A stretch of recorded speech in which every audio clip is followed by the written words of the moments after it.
और इसके बाद खबरें विस्तार से। सूत्रों के हवाले से बड़ी खबर सामने आ रही है। यूपी बीजेपी में हो सकता है बड़ा बदलाव। सूत्रों के हवाले से यह जानकारी निकलकर सामने आ रही है। यूपी प्रदेश संगठन में हो सकता है बड़ा बदलाव। मंत्रिमंडल में भी किए जा सकते हैं बदलाव। विधानसभा उपचुनाव के बाद हो सकता है बदलाव। वहीं यूपी सीएम को लेकर कोई मंथन नहीं। सूत्रों के हवाले से यह जानकारी निकलकर सामने आ रही है। यूपी सीएम को लेकर कोई मंथन नहीं। यूपी बीजेपी में हो सकता है बड़ा बदलाव। सूत्रों के हवाले से खबर निकलकर सामने आ रही है। बीजेपी कार्य समिति की बैठक के बाद जिस तरह से दिल्ली में जेपी नड्डा के साथ केशव प्रसाद मौर्य और मुख्यमंत्री योगी आदित्यनाथ की मुलाकात लगातार सुर्खियां बटोर रही हैं। ऐसे में विधानसभा उपचुनाव के बाद बड़े बदलाव को लेकर भी संकेत उत्तर प्रदेश की राजनीति से मिलते हुए निकलकर सामने आ रहे हैं। यूपी सीएम को लेकर फिलहाल कोई मंथन की खबर नहीं है। सूत्रों के हवाले से खबर है।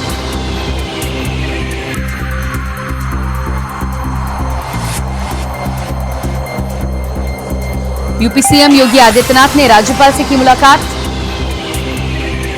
यूपी की राजनीति में बड़े बदलाव के संकेत।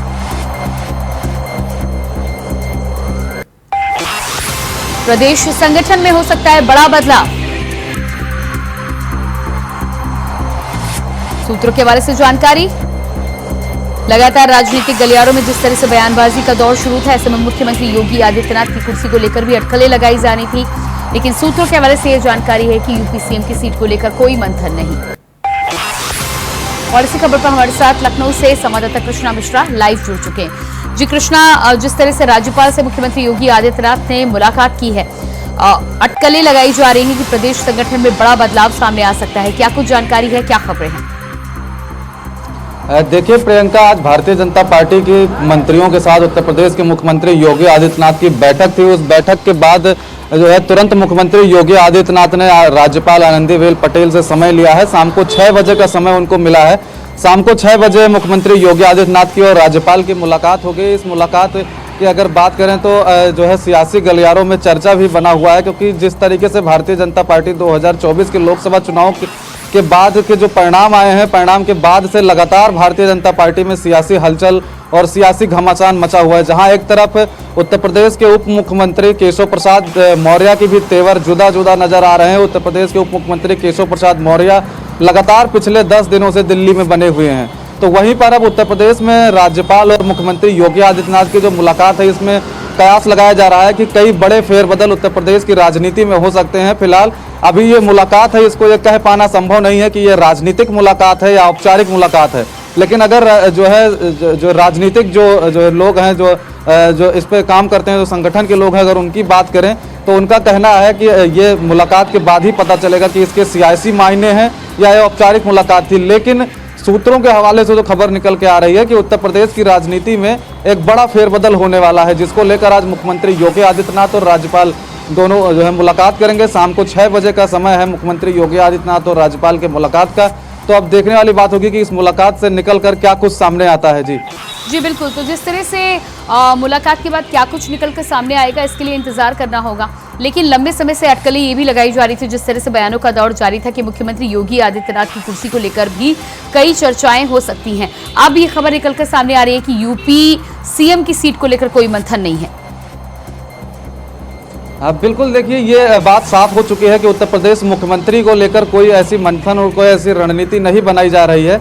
और मुख्यमंत्री योगी आदित्यनाथ ने भले ही शाम को 6 बजे जो है राज्यपाल से समय मांगा है, समय मिल गया है, और कयास लगाया जा रहा है कि अगर राजनीतिक जो लोग हैं, जो इसके विचार पे जो करते हैं, उन पे उनकी माने तो वो कह रहे हैं कि इसके सियासी कई मायने हैं, क्योंकि उत्तर प्रदेश में एक बड़ा फेरबदल भी होने वाला है। क्योंकि जिस तरीके से लोकसभा चुनाव के परिणाम रहे हैं, उसको देखते हुए भारतीय जनता पार्टी एक बड़े फेरबदल करने की मूड में दिखाई दे रही है। इसको लेकर जो है मुख्यमंत्री योगी आदित्यनाथ और आज राज्यपाल की मुलाकात होगी। ये मुलाकात के बाद ही जो है पता चलेगा कि ये कैसे मुलाकात थी। जी बिल्कुल कृष्णा, आप बने रहिएगा हमारे साथ। तो आगे बढ़ते हैं खबरों में। लखनऊ से अगली खबर सामने आ रही है। आज राज्यपाल से मुलाकात करेंगे सीएम योगी आदित्यनाथ। सीएम ने राज्यपाल से मिलने का समय लिया। शाम 6 बजे राजभवन में होगी मुलाकात। शाम 6 बजे राजभवन पहुंचेंगे सीएम योगी आदित्यनाथ। राजनीतिक चर्चा के बीच राज्यपाल से मुलाकात करेंगे सीएम योगी आदित्यनाथ। तो यूपी की राजनीतिक गलियारों में एक तरफ उपचुनाव को लेकर लगातार शोर जारी है, तो दूसरी तरफ मुख्यमंत्री योगी आदित्यनाथ आज राज्यपाल से मुलाकात करने वाले हैं। अब देखना ये होगा कि इस मुलाकात के बाद क्या कुछ निकलकर सामने आता है। हमारे साथ संवाददाता कृष्णा मिश्रा लगातार बने हुए हैं। जी कृष्णा, मुख्यमंत्री ने जिस तरह से राज्यपाल से समय मांगा है, शाम 6 बजे का समय भी निर्धारित किया जा चुका है। सीएम राज्यपाल से मुलाकात करने के लिए पहुंचेंगे। इस मुलाकात के पीछे की वजह क्या है? क्या इसको लेकर कुछ अटकलें, कुछ राजनीतिक गहमा गहमी देखने को मिल रही है? देखिए प्रियंका, राजनीतिक जो जानकार हैं उनकी माने तो उनका कहना है कि उत्तर प्रदेश में भारतीय जनता पार्टी एक बड़ा फेरबदल करने की तैयारी कर रही है। कई ऐसे चेहरे हैं जिनको जो है उत्तर प्रदेश के नए मंत्रिमंडल में भी शामिल किया जाएगा, जो है मंत्रिमंडल में भी फेरबदल हो सकता है। और अभी जो है किसी का ये कह पाना संभव नहीं है कि ये जो मुलाकात है, क्योंकि सिर्फ यही जानकारी सामने निकल के आई है कि मुख्यमंत्री योगी आदित्यनाथ और राज्यपाल की मुलाकात होगी। ये मुलाकात औपचारिक मुलाकात भी हो सकती है, लेकिन जिस तरीके से लोकसभा चुनाव का परिणाम आया है उसके बाद लगातार जो सियासी गलियारों में चर्चा बना हुआ है, इसको लेकर ये कयास लगाया जा रहा है कि कहीं ना कहीं उत्तर प्रदेश की राजनीति में भी बड़े फेरबदल हो सकते हैं, जिसको लेकर मुख्यमंत्री योगी आदित्यनाथ आज उत्तर प्रदेश के राज्यपाल से भी चर्चा करेंगे। क्योंकि उत्तर प्रदेश में 10 विधानसभा सीटों पर उपचुनाव होना है। उपचुनाव को लेकर आज मुख्यमंत्री योगी आदित्यनाथ अपने जो है कैबिनेट मंत्रियों के साथ बैठक किए हैं। बैठक में तमाम मंत्री शामिल हुए थे और उसके बाद ही उन्होंने तुरंत उत्तर प्रदेश के राज्यपाल से समय मांगा है। उस समय उनको 6 बजे का समय मिला है। 6 बजे उनकी जो है मुलाकात होगी। मुलाकात में क्या चर्चा होगी ये तो बाद में ही निकल के आएगा, लेकिन जो सूत्रों के हवाले से जो खबर निकल रही है ये निकल रही है कि उत्तर प्रदेश की राजनीति में एक बड़ा फेरबदल हो सकता है। क्योंकि केशव प्रसाद मौर्य भी लगातार दिल्ली बने हुए हैं। केशव प्रसाद मौर्य लगातार जो है दिल्ली के लोगों के संपर्क में है। तो ऐसे में जो है ये कह पाना बड़ा मुश्किल है कि ये जो मुलाकात है उत्तर प्रदेश के राज्यपाल से, या औपचारिक मुलाकात है या इसके सियासी मायने भी हैं। लेकिन मुलाकात के बाद ये साफ हो जाएगा कि आखिर ये मुलाकात किस तरीके की मुलाकात थी, जिसको लेकर तमाम तरीके की जो अटकलें लगाई जा रही हैं वो शाम 6 बजे की मुलाकात के बाद ही इस पर कुछ स्पष्ट होगा। लेकिन जो है ये मुलाकात काफ़ी अहम मानी जा रही है, क्योंकि लोकसभा चुनाव के बाद पहली बार उत्तर प्रदेश के मुख्यमंत्री योगी आदित्यनाथ राज्यपाल आनंदीबेन पटेल से मुलाकात करेंगे और तमाम विषयों पर चर्चा भी होगी। क्योंकि जिस तरीके से उत्तर प्रदेश की सियासत लगातार गर्म है उसको लेकर भी चर्चा किया जाएगा। जी बिल्कुल कृष्णा, इस तमाम जानकारी के लिए बहुत शुक्रिया आपका। तो मुख्यमंत्री योगी आदित्यनाथ राज्यपाल से आज करेंगे मुलाकात और मुलाकात के कई मायने निकाले जा रहे हैं। देखना होगा कि मुलाकात के बाद उत्तर प्रदेश की राजनीति में जिस फेरबदल को लेकर अटकलें लगाई जा रही हैं वो कितनी सच साबित होती हैं, आने वाला वक्त बताएगा। और इसके साथ ही साथ आइए आपको सीधे लिए चलते हैं। सीएम पुष्कर सिंह धामी जनता के बीच पहुंचे हुए हैं, क्या कुछ कह रहे हैं आप? कैबिनेट मंत्री आदरणीय सुबोध उनियाल जी, मंच पर आसीन हमारी राज्यसभा की सांसद और बहुत वरिष्ठ नेता आदरणीय दीदी कल्पना सैनी जी, गौ सेवा आयोग के अध्यक्ष पंडित राजेंद्र अंथवाल जी, अपर सचिव तकनीकी शिक्षा स्वाति भदौरिया जी, तकनीकी शिक्षा के निदेशक आरपी गुप्ता जी, देशराज जी, पुनेठा जी, श्याम अग्रवाल जी एवं यहाँ पर आए हुए हमारे सभी तकनीकी शिक्षा विभाग के सभी हमारे अधिकारीगण और विभिन्न उद्योग समूह से आए हुए सभी हमारे उद्योग समूह के प्रतिनिधिगण और आज जिनके निमित्त ये नियुक्ति पत्र प्रदान करने का समारोह यहाँ पर हो रहा है, ऐसे मेरे सभी नियुक्ति प्राप्त करने वाले छात्र एवं छात्राएं, मैं सबसे पहले तो आप सबका, आप में से बहुत सारे लोग ऐसे होंगे और मैं कह सकता हूं कि अधिकांश 95% से ज़्यादा जो हमारे नियुक्ति प्राप्त करने वाले नवोदित और उदयमान प्रतिभागी हैं वो सारे के सारे पहली बार यहाँ आए होंगे। पहली बार ही आए ना? कितने लोग इसके अंदर पहली बार आए हैं? चलिए, मैं आप सबका, ये मुख्य सेवक सदन में आप सभी का अपने हृदय से आप सबका स्वागत करता हूं, आप सबका अभिनंदन करता हूं और नियुक्ति पत्र आप सबको प्राप्त हो रहे हैं उसके लिए आप सभी को बधाई देता हूं, शुभकामनाएं देता हूं और आपके उज्जवल भविष्य की कामना करता हूं। साथ ही मैं आज इस अवसर पर उन सभी औद्योगिक इकाइयों का, औद्योगिक संस्थानों का भी आभार व्यक्त करता हूं जिन्होंने हमारे युवाओं को रोजगार प्रदान करने में अपना योगदान दिया है। आप सभी का सहयोग हमारे राज्य के भविष्य को उज्जवल बनाने में सहायक है। और आज जिनको ये नियुक्ति पत्र प्राप्त हो रहे हैं, मैं उनसे कहना चाहता हूं कि ये नियुक्ति पत्र आपके सपनों की पहली सीढ़ी है और आपकी मेहनत, समर्पण और प्रतिभा और जो परिश्रम, लगन से आपने अपनी तैयारियां की है, अपने भविष्य को बनाने का काम किया है, उस प्रतिभा का भी सम्मान है जो आज आपको नियुक्ति पत्र के रूप में प्राप्त हो रहा है।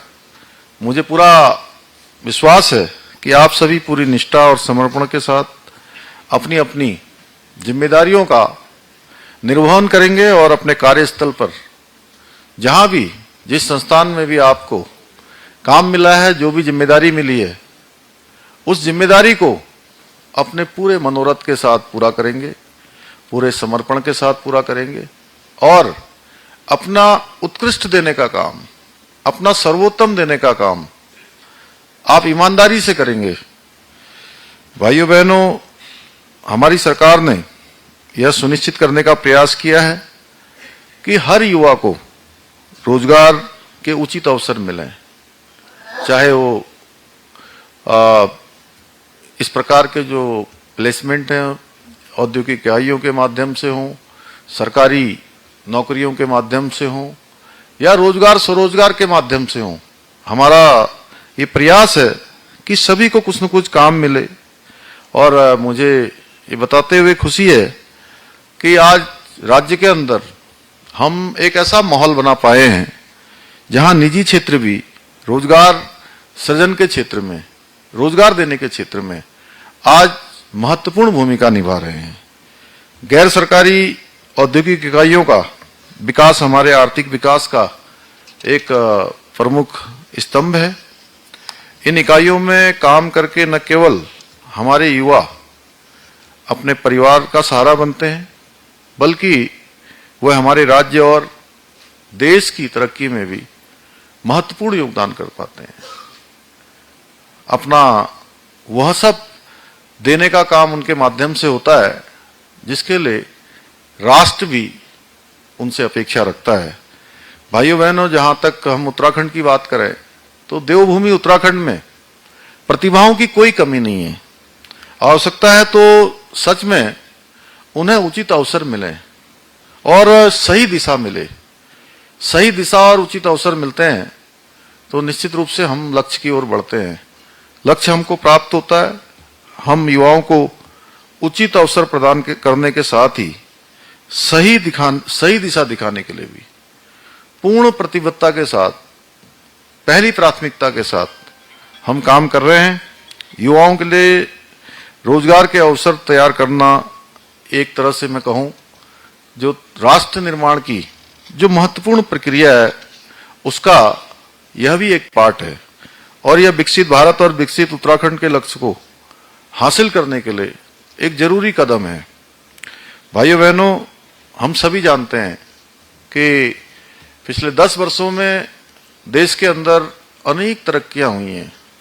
टेक्नोलॉजी के क्षेत्र में, रोजगार के क्षेत्र में, कौशल विकास के क्षेत्र में आदरणीय प्रधानमंत्री मोदी जी ने जब 2014 में प्रधानमंत्री के रूप में काम करना शुरू किया तो हर क्षेत्र में पारदर्शिता के आधार पर, योग्यता के आधार पर तमाम प्रकार से हमारे नौजवानों और युवाओं को आगे बढ़ने का अवसर मिला है और उनके नेतृत्व में देश में इनोवेशन और जो नई टेक्नोलॉजी है उसको प्राथमिकता दी गई है। आज हम चाहे स्टार्टअप इंडिया की बात करें या मेक इन इंडिया जैसी योजनाओं ने जिन्होंने देश में इनोवेटिव अप्रोच से युक्त नई औद्योगिक एक क्रांति की शुरुआत हुई है। और इसके बाद बात करेंगे अगली खबर को लेकर। राजस्थान के झुंझुनू जिले के 2 जवान विजेंद्र सिंह दौराता और अजय सिंह नरूका शहीद हो गए। दोनों जवान राष्ट्रीय राइफल्स में तैनात थे। जम्मू कश्मीर के डोडा जिले के जंगल में सर्च ऑपरेशन के दौरान आतंकवादियों की फायरिंग में दोनों शहीद हुए।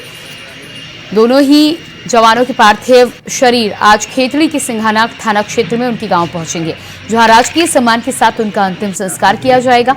जम्मू कश्मीर के सैन्य अस्पताल में देर रात पोस्टमार्टम के बाद हवाई मार्ग से दोनों के पार्थिव शरीर आज जयपुर लाए गए। एयरपोर्ट पर कैबिनेट मंत्री गजेंद्र सिंह खीफसर, अविनाश गहलोत, नेता प्रतिपक्ष टीकराम जूली, पीसीसी चीफ गोविंद सिंह डोटासरा सहित सेना के अधिकारियों ने पुष्प चक्र अर्पित कर श्रद्धांजलि दी और सैल्यूट किया। दोनों ही शहीदों के पार्थिव शरीर एयरपोर्ट से एम्बुलेंस से लेकर सिंघाना थाना क्षेत्र के लिए रवाना हो चुके हैं। इलाके से सेना में शामिल होते हैं और इसलिए सबसे अधिक अगर शहीदों की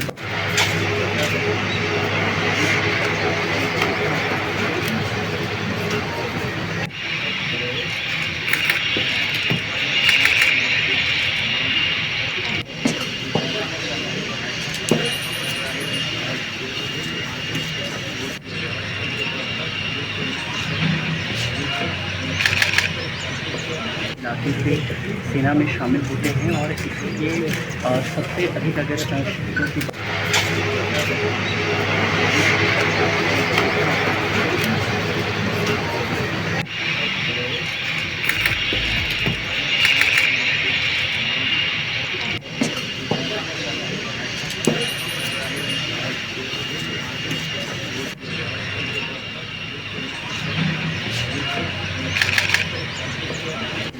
तो राजस्थान के झुंझुनू में शहीदों को आज अंतिम विदाई, एयरपोर्ट पर शहीदों को श्रद्धांजलि दी गई। पुष्प चक्र अर्पित कर राजस्थान के कई दिग्गज नेताओं ने शहीदों को अंतिम नमन किया।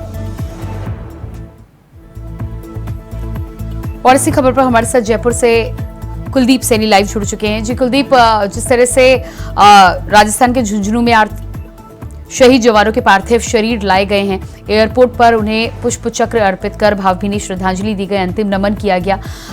कितने बजे तक पार्थिव शरीर गांव पहुंचेंगे और अंतिम संस्कार को लेकर क्या कुछ तैयारियां की गई हैं? उनमें जो जवान शहीद हुए हैं इसे लेकर पूरे राजस्थान गमगीन है। मुख्यमंत्री से लेकर तमाम नेता और अधिकारीगण जयपुर में जब पार्थिव देह जम्मू कश्मीर से सीधा हवाई यात्रा के माध्यम से जयपुर पहुंचा तो पूरे तमाम राजस्थान के बड़े अधिकारी और नेता वहां एयरपोर्ट पे पहुंचे और पुष्प चक्र अर्पित कर जवानों को श्रद्धांजलि अर्पित की। हालांकि साढ़े 10 बजे के आसपास जयपुर एयरपोर्ट के बाद सड़क मार्ग के जरिए झुंझुनू के सिंघाना उनके गाँव के पास पहुंचना था और अभी मात्र 10 से 15 मिनट के भीतर ये सूचना मिल रही है कि वो वहां पर पहुंच जाएंगे और उसके बाद में तिरंगा यात्रा के माध्यम से जो जवान हैं उनको श्रद्धांजलि देकर तमाम गांव के लोग और जो आसपास के कस्बे हैं वो शामिल होंगे। और जो ब्यूरोक्रेसी की अगर बात करें तो यहाँ से तमाम अधिकारी जयपुर से भी पहुंचेंगे, तमाम जो मंत्री है वो भी उसमें शामिल होंगे।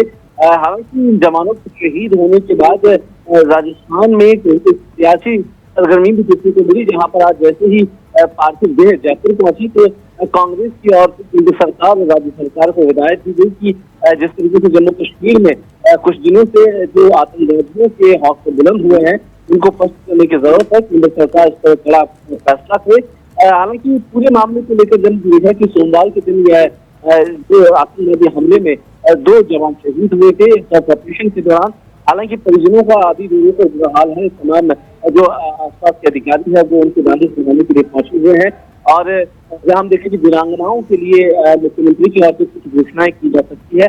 फिलहाल राजस्थान सरकार शहीदों के लिए जो योजनाएं चला रही है वो भी, लेकिन जिस तरीके से हम देख रहे हैं कि राजस्थान के 2 जवान शहीद जो है वो भी एक ही शहर से, तो कहीं ना कहीं राजस्थान के जो झुंझुनू कस्बा है वो कहीं ना कहीं आज गमगीन माहौल में है। 4 बजे के आसपास वो उनके अंतिम विदाई के बाद अंत्येष्टि दी जाएगी और पंचतत्व में उनके देह विलीन होंगे। हालांकि पूरे मामले को लेकर प्रशासन ने वहां पर व्यवस्थाएं रखी है, किसी तरह की सड़कों पर भीड़ ना हो, तमाम व्यवस्थाओं को लेकर उनकी तिरंगा यात्रा में जब उनके शव तिरंगे में लपेट कर उनके गांव तक पहुंचाए जाएंगे तो कहीं ना कहीं एक बड़ा हुजूम वहां पर रहेगा। उसके लिए व्यवस्थाओं को देखने की तैयारियां की जा रही है। जी बिल्कुल कुलदीप, इस तमाम जानकारी के लिए बहुत बहुत शुक्रिया आपका। और इसी के साथ फिलहाल इस बुलेटिन में इतना ही। खबरों का सिलसिला जारी रहेगा। नमस्कार।